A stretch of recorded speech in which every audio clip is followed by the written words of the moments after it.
Alisher Navoiyga sifatli seks yetishmagan. Nega? Men bir baytini o'qiyapman-da uni. Baytida yozadi.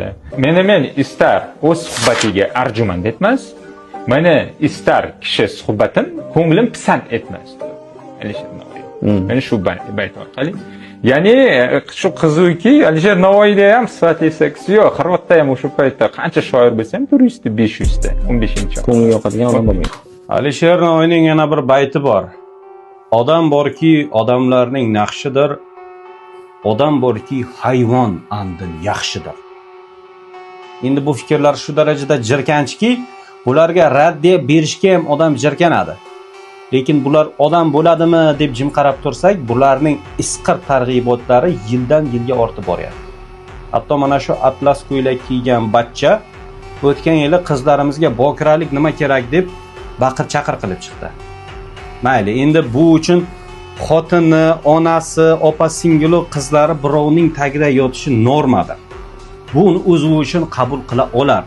Lekin biz hamiyatli o'zbek jamiyati erkaklari bu narsani o'zimiz uchun hech qachon qabul qila olmaymiz. Biz uchun nomus masalasi kerak bo'lsa jon olib jon berishga arziydigan masala. Unaqa bir tenga qimmat isqirt propagandalarga ko'z yumib qarab tura olmaymiz. Endi bu o'rinda ta'kidlanayotgan sifatli seksga e'tibor berishimiz kerak. Ya'ni bu atlas ko'ylak bachcha sifatli seks deb aynan erkak bilan erkak o'rtasidagi munosabatlarni nazarda tutyapti. Chunki Hirotda shuncha shoir bo'lishiga qaramasdan Alisher Navoiyga sifatli seks yetishmagan deyapti. Bu bevosita, to'g'ridan to'g'ri erkak va erkak o'rtasidagi munosabatlarga da'vat hisoblanadi. Ya'ni kim? Alisher Navoiy boshqa erkaklar bilan bachchabozlik ishlarini amalga oshirgan degan iddao bor. O'zi umuman bular nima xohlashadi? Bizning ota-bobolarimizni mana shunaqa bachchabozlikda aybladi.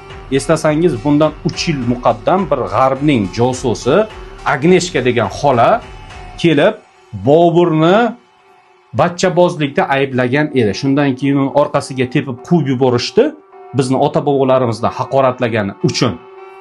G'arbning propagandasi aynan shunga qaratilgan. Ya'ni bizning jamiyatga to'g'rilikcha LGBT g'oyalarini olib kira olmaydi. Buning uchun nima qilish kerak?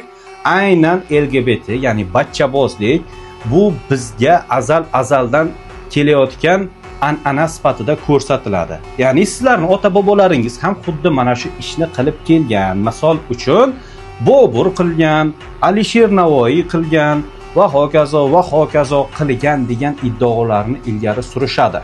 Endi adashmasam Sanjar Nazir degan bir adabiyotshunos akamiz ham aytib bergandilar. Unga aynan Alisher Navoiyning bachchabozligini yozib berishi uchun Toshkent markazidan 3 xonali uy va'da qilishgan. Aynan g'arb davlatlari tomonidan.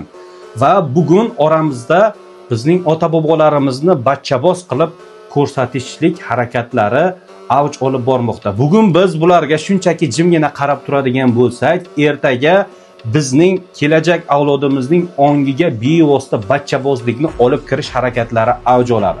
Hozircha bular bizning jamiyatimiz bu narsaga o'ta keskin qarshiligini, radikal qarashda ekanligini yaxshi bilishadi. Shuning uchun o'tmishga zarba berishadi. Adashmasam mana shu atlas ko'ylak kiygan bachcha boshqa chiqishlarda ham juda ko'p marotaba ta'kidlagan bachchabozlik bizdan norma bo'lgan, oldin ham ko'p bo'lgan bunaqa holatlar deb chiqqan edi. Va bugun mana endi Alisher Navoiyning bachchabozligini iddao qilib chiqyapti. Bunaqalarning og'zini yopmasak, qarshilik ko'rsatmasak, ertaga bizning kelajak avlodimiz xavf ostida qoladi. O'ylaymanki, bizning farzandlarimizning ongiga har xil isqir g'arbning g'oyalari kirib kelishini oldini olish uchun biz birlashishimiz kerak. Shuning uchun barchangizdan mana bunaqa atlas ko'ylak kiygan bachchalarning gapiga aldanib qolmaslikni so'rab qolgan bo'lar edim. Endi shu o'rinda sizlarga bir savol bilan yuzlanaman. Mana shunaqa isqir g'oyalarni targ'ib qilayotganlar qanday sekslardan paydo bo'lyapti? Izohlarda o'z fikrlaringizni yozib qoldiring. O'ynab qo'yay.